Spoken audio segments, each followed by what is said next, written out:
Jo, kaj se tako oblačiš? Ne, bila ti je muška. Ja, kaj to je? Ma kaj je? Jaz zdaj ne vem več, ali si muški ali si ženski. Ma kaj pizdo? Samo sprašujem, je normalno vprašanje. Ja, majke bi. Ja.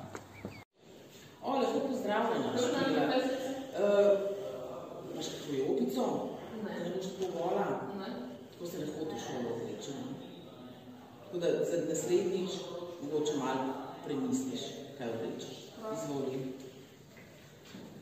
O, pozdravljena. Hvala, profesor.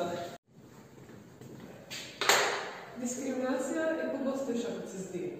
Ne biti tiho, ko se dogaja okoli vas.